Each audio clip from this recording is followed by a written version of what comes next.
आजच्या काळात बाबासाहेबांच्या विचारांवर आधारलेलं संघटन कसं असावं हे खूपच महत्त्वाचं आहे. आजच्या काळात प्रभावी संघटन कसं असावं? 1. विचारप्रधान संघटन असावं, व्यक्तिप्रधान नाही. आज अनेक संघटना एका नेत्याभोवती फिरतात. पण बाबासाहेब म्हणायचे, विचार अमर असतात, व्यक्ती नाही.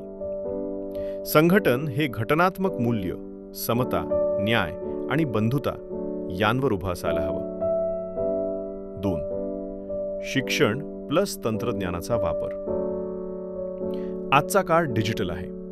सोशल मीडिया, व्हॉट्सॲप, टेलिग्राम, गट, ऑनलाईन अभ्यासवर्ग यांचा उपयोग जागृतीसाठी व्हायला हवा, अफवांसाठी नाही. डॉक्टर बाबासाहेब आंबेडकर यांनी संगठन या संकल्पनेवर खूप ठाम आणि स्पष्ट विचार मांडले आहेत. त्यांचा प्रसिद्ध त्रिसूत्री संदेश तुम्हाला माहीत असेलच. शिका, संघटित व्हा आणि संघर्ष करा. यात संघटित व्हा याला त्यांनी फार मोठं महत्त्व दिलं. बाबासाहेबांचे संघटनेबद्दलचे मुख्य विचार. परंतु भविष्यात मागासवर्गीय म्हणून ज्यांनी ज्यांनी फायदे करून घेतले आहेत, अशा अनेक सेवानिवृत्त झालेल्या तमाम उपभोक्त्यांना सध्या संघटनेची गरज वाटत नाही. परंतु संघटनेशिवाय कुठलाही पर्याय नाही.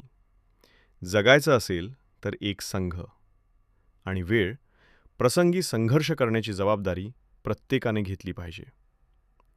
केवळ स्वतः काही न करता दुसऱ्यांनाही सामाजिक कार्य न करू देणे, तसेच एक दुसऱ्यांच्या विरोधात जाऊन आपल्याबरोबरच समाजाचे नुकसान करणारी व्यक्ती ही सगळ्यात मोठी गुन्हेगार ठरते. आपल्या स्वतःच्या स्वाभिमानासाठी आंबेडकरी चळवळींमध्ये सहकार्य करण्याची अत्यंत गरज असेल.